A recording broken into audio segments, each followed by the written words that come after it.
morning, ladies and gentlemen. In the next 10 to 15 minutes, I will share with you on what is required for your company to decide when you decide to embark into a journey towards halal certification. So let me start by sharing with you the basic halal certification process. In halal's certification, you will start off with the submission of the online application, where you will have to declare your menu or product listing and the list of raw materials with its supplier's name included. So if you want to apply for the local halal certification, you will need to declare your halal team members and your Muslim representatives in your company or establishment. Upon successful online application, a desktop audit will be conducted to review your online submission. It will then be followed by the issuance of shortcoming, or in the local context, it is called request for action by the auditor. And applicants are actually required to rectify it within the due date that is given. Once your desktop shortcoming had been rectified, an on-site audit will be arranged. Another set of shortcoming may be issued based on the findings during the on-site audit. So once all your shortcomings had been rectified, the application will be put up for recommendation by your auditor. It will then be reviewed by the approval committee for the issuance of the halal certificate. However, halal certification process does not stop here. Basically, there is a random inspection that may be conducted after your company has been issued with the halal certificate. This is to ensure that your company continue to comply and maintain the halal certification requirements after you have obtained your halal certification. So let me ask you a question. Do you proceed to submit your application once your company decides to go for halal certification? Honestly, this is not advisable. There are a few steps that you need to consider before submitting your halal application. And basically, these steps are known as the pre-application process. So, but why is this step important before your application submission? Why can't I just submit my applications directly to online after I am I am assured I agreed to actually go for halal certification? Just let me elaborate further on this. Just like your ISO has or even your SFA license, there are actually certain requirements that you need to comply with, or you need to develop certain system or obtain certain documents before you can submit your application. So in halal certification or in halal application, it's not only about ensuring that your ingredients or your raw materials are halal, but you need halal certificate or other supporting documents to prove the halal status of your raw materials. So on top of that, you will need to actually develop certain documents such as the halal quality management system if you wish to apply the local MUIS halal certification. So the pre-application process actually allows your company to have better understanding on the requirements for halal certification, and then allows your company to comply with the halal certification requirements by making necessary changes if required, and also to prepare your company for the halal certification process. And basically, these steps will have an impact to your company where it will ensure smoother process of your application, which may lead to a shorter processing time and, of course, cost saving, as you can reduce the time obtained for certification. So for any businesses, we all know that time is actually equivalent to money. So what is this pre-application process? It actually includes 5 very simple steps, which I name it as BRACE, BRACE, which includes conceptualize your halal business, understand your halal requirement, conduct a gap analysis, craft your halal action plan, and lastly, to execute these halal action plan. So let's start off with the first step, which is to conceptualize your halal business, where you will need to identify and evaluate your motivational factors that drive you towards the halal certification. And then you identify and evaluate the nature and the type of your current business for halal certification. And lastly, to identify the halal certifier and the certifications applicable to your company. So for example, your company is actually located in Singapore. Thus, you can only apply for the local or MUIS halal certification But what if your manufacturing plant is actually located overseas? For example, is located at South Korea.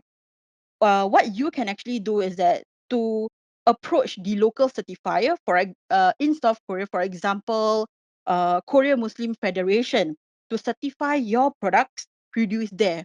Alternatively, you can also approach Warees Halal, as we do certify companies overseas, as mentioned by Mr. Raza in his earlier slides.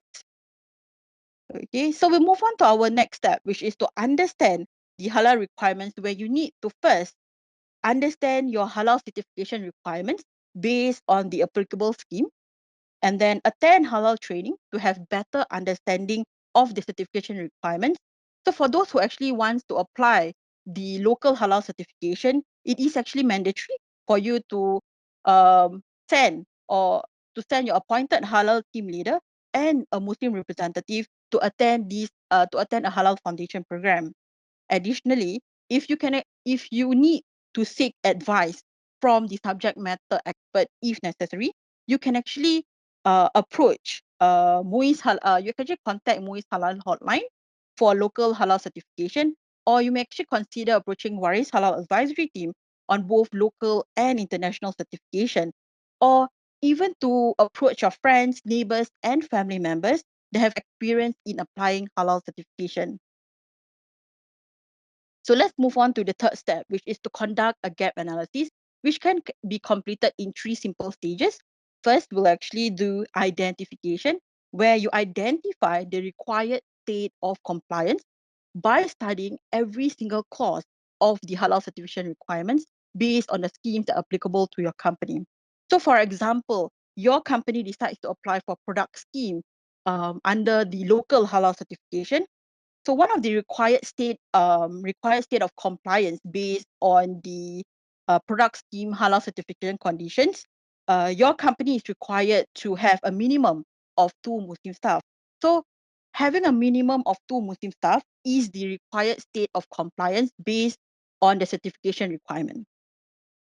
So let's move on to the second stage, which is to review your existing state of compliance in terms of your halal, staffing, and system requirements, and all other requirements as per the halal certification conditions. So let's use the same example where you wish to apply for product scheme under the local halal certification.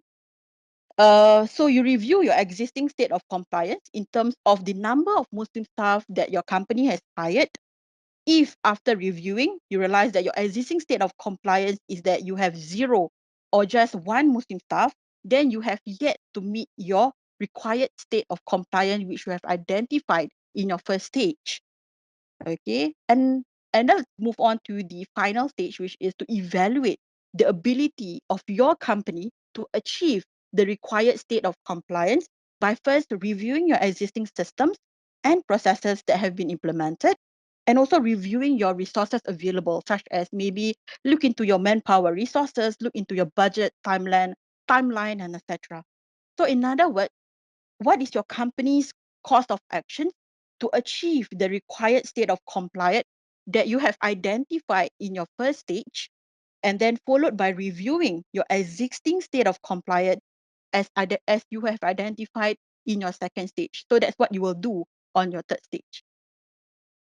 So let's move on to the step, which is fourth step of the pre-application process, which is to craft your halal action plan, where you will start planning for your halal certification by asking yourself these following questions. What kind of changes do I need to make, or do I need to rectify based on the gaps that you have identified in step 3?